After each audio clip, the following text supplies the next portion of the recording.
Bismillahirrahmanirrahim. Assalamualaikum warahmatullahi wabarakatuh. Perkenalkan, nama saya Surya Izeti. Saya adalah salah satu mahasiswi dari Pendidikan Kimia Universitas Islam Negeri Wali Songo, Semarang.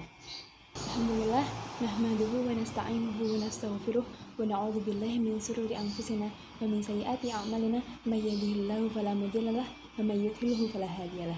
Asyhadu an la ilaha illallah wa asyhadu anna Muhammadan abduhu wa rasuluh la nabiyya ba'da. Pada kesempatan ini saya akan mencoba berbagi beberapa ilmu yang telah saya dapatkan selama perkuliahan akhlak tasawuf di universitas saya. Jadi apa yang saya paparkan mungkin masih sangat kurang, dan saya menerima kritik dan saran dari saudara-saudara yang menonton. Bismillahirrahmanirrahim. Baik, saya mulai.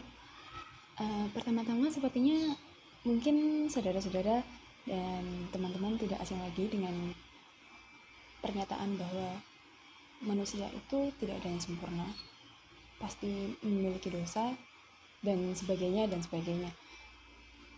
Pada beberapa orang yang tidak mengetahui bahwa misal hal A ini adalah sesuatu yang berdosa, mungkin akan merasa biasa saja, tapi akan berbeda jadinya jika seseorang yang mengetahui bahwa hal A ini adalah sesuatu yang tidak boleh dilakukan atau berdosa.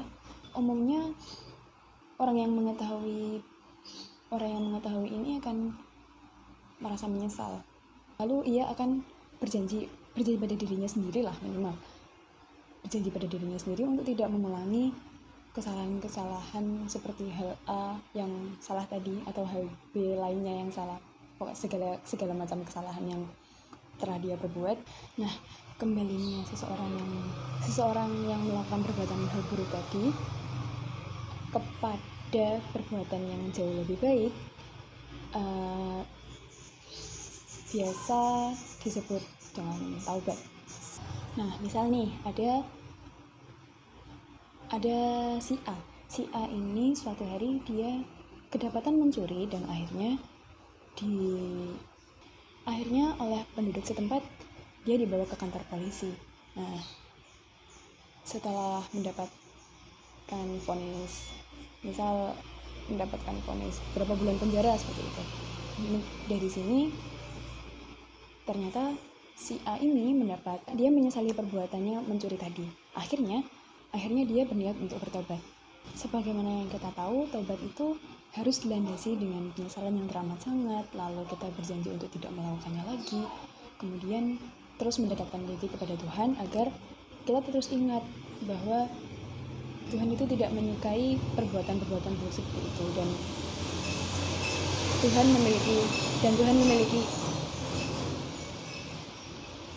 memiliki caranya sendiri untuk menegur hamba-hambanya yang melakukan perbuatan buruk.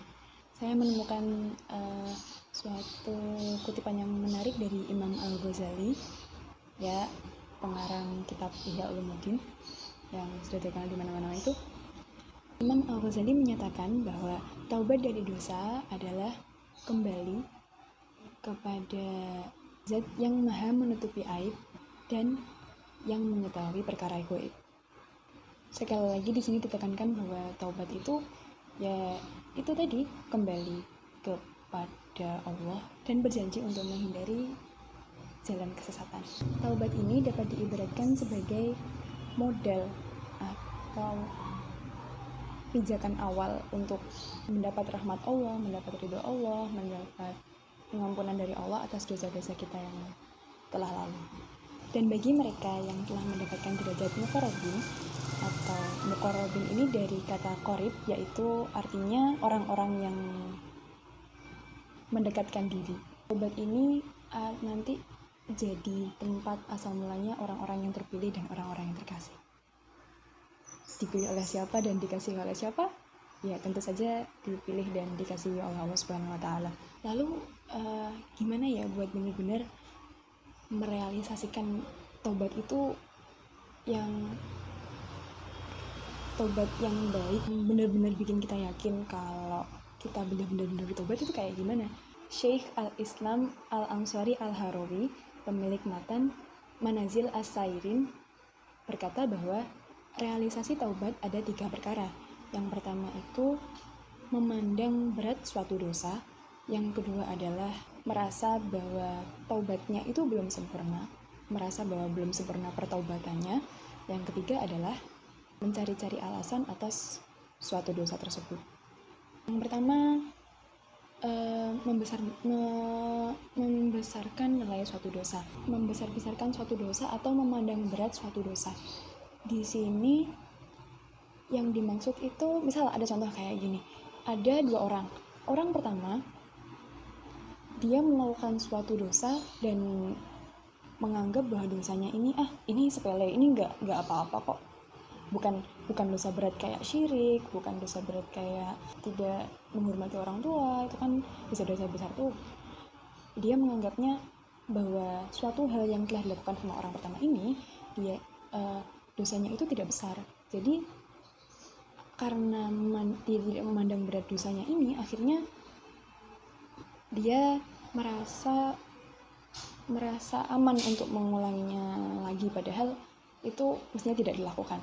Lalu ada orang kedua yang memandang bahwa dosa sekecil apapun, kalau itu dosa ya dosa, dan karena dia membesar-besarkan suatu dosa yang ada ini, akhirnya dia jadi takut.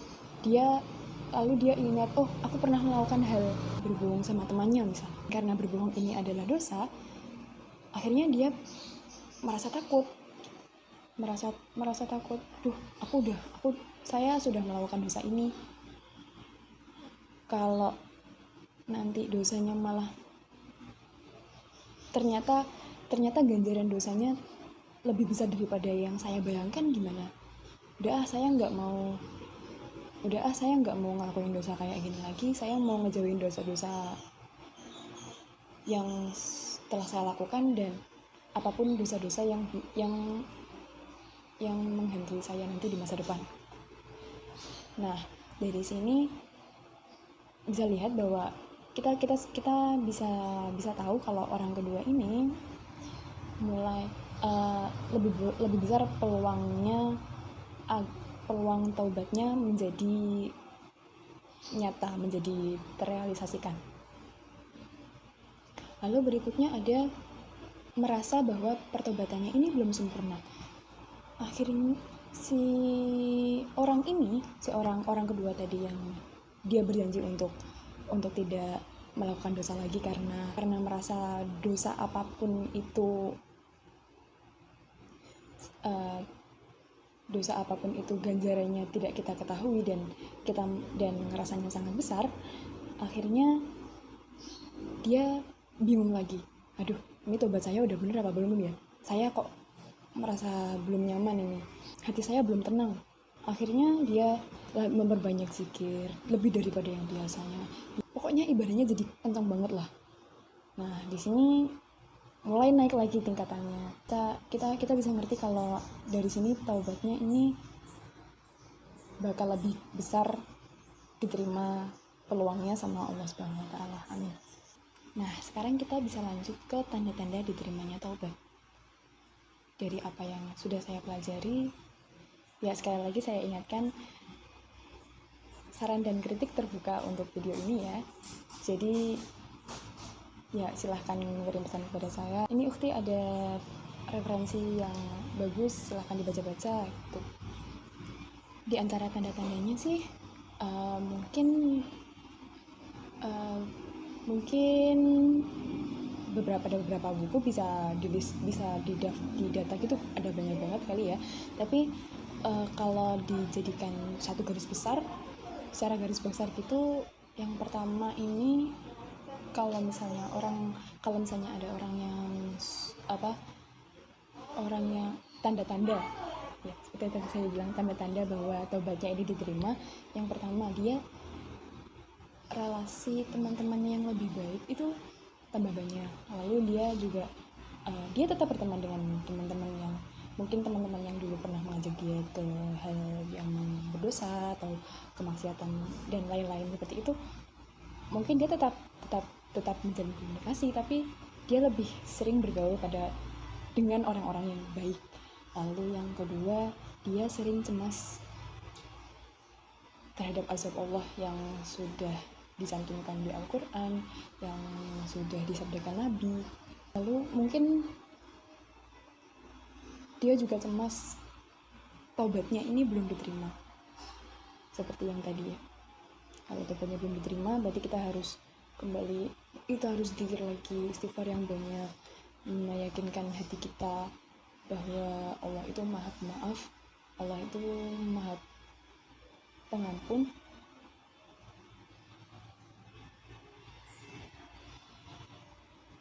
Tanda-tanda lainnya juga orang ini perilakunya lebih baik, lalu dia udah berkurang nih intensitas keburukannya, bahkan mungkin udah nggak melakukan keburukan sama sekali. Nah, sekarang kita masuk ke pembahasan kedua nih. Dari yang sudah saya pelajari juga, dari tadi yang sudah saya pelajari.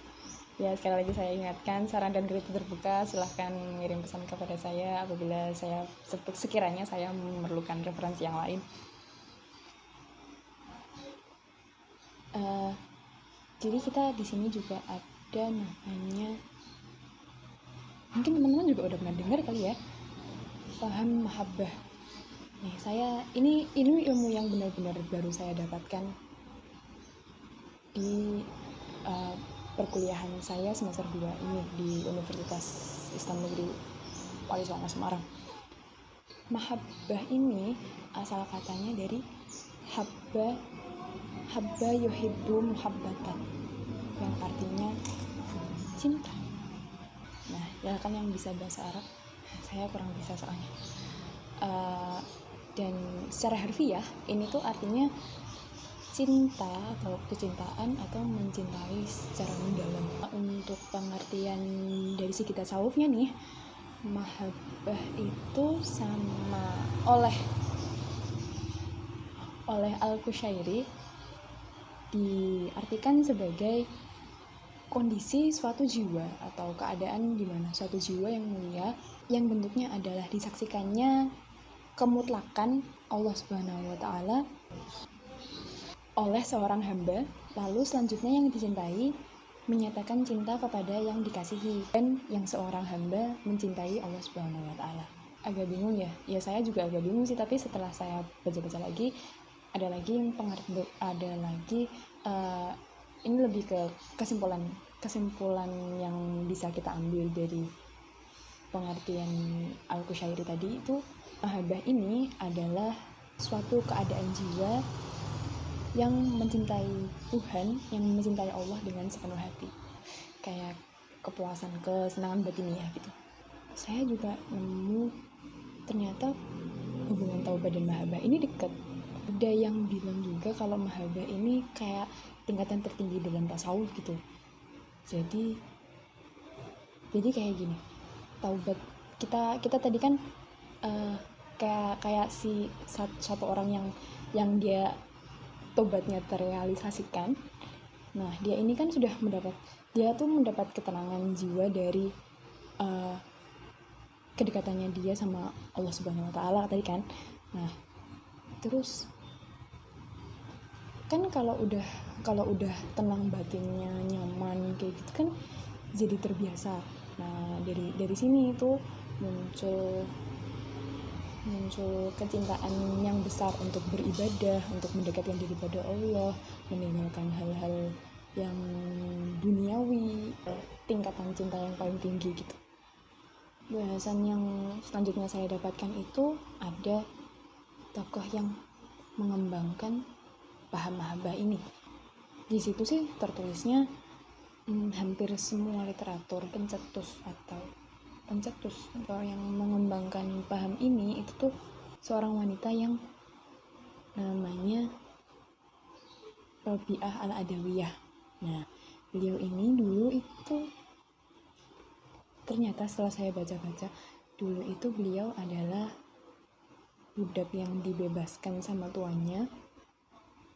Terus akhirnya beliau menjalani kehidupan yang sederhana. Pokoknya tuh bener-bener deket sama, bener-bener mendekatkan diri kepada Allah, mencurahkan seluruh hidupnya hanya untuk Allah semata. Nah, terus habis itu nih ada kan biasanya seringnya itu Kalau misalnya belajarnya akhlak tasawuf, berarti mungkin salah satu referensi yang sering dijadikan, yang sering dikutip itu biasanya pendapatnya Imam Al-Ghazali. Nah, apakah ada perbedaan konsep dari mahabbah yang dilakukan, yang dicontohkan sama Imam Al-Ghazali sama Rabi'ah Al-Adawiyah ini? Nah, ternyata ada. Keduanya ini tujuannya tetap sama, mahabbah, kecintaan kepada Allah Subhanahu wa taala, tapi ternyata secara konsep itu agak beda. Dari Imam Al-Ghazali, mencintai makhluk itu juga manifestasi, penggambaran, atau ya salah satu bentuk untuk mencintai Tuhan, mencintai Allah gitu. Nah, tapi kalau untuk konsep mahabbah yang dicetuskan sama Rabi'ah Al-Adawiyah, cinta beliau itu benar-benar murni untuk Allah Subhanahu wa taala. Mungkin teman-teman juga udah tahu kisahnya Rabi'ah Al-Adawiyah ini, yang ada pas dilamar sama seorang lelaki soleh, tapi Rabi'ah bilangnya silahkan minta, intinya bilang silahkan minta akad nikah dari Allah, bukan dari saya, karena saya ini milik Allah. Perbedaan lain dari konsepnya mereka nih, itu tuh bisa dilihat pada asal muasal terbentuknya konsep ini. Rabi'ah Al-Adawiyah ini kan dulunya itu, kalau ini secara kajian historisnya, berarti Rabi'ah Al-Adawiyah itu dia dulunya budak, dia bekerja untuk orang lain. Konsep cinta ilahinya Rabi'ah Al-Adawiyah ini muncul secara internal karena kerasnya kehidupan yang sudah dia jalani. Nah, tapi kalau Imam Al-Ghazali, beliau pada masa itu mendapat keraguan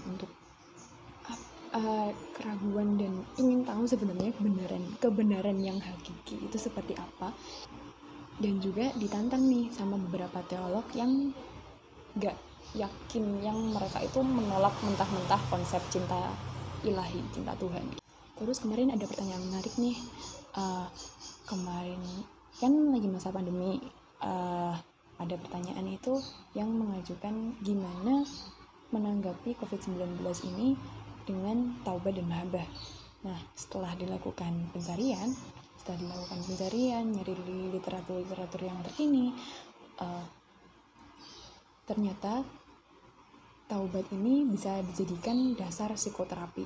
Habis itu berujung sama mahabbah juga. Nah, terus kalau mahabbahnya gimana dong? Nah, mahabbah ini kan kita mencintai Allah, kita mencintai Tuhan. Berarti kita patuh sama Allah, patuh sama Rasulullah, patuh sama ya amar ma'ruf nahi mungkar, melakukan yang baik-baik dan menjauhi yang buruk-buruk, kayak gitu.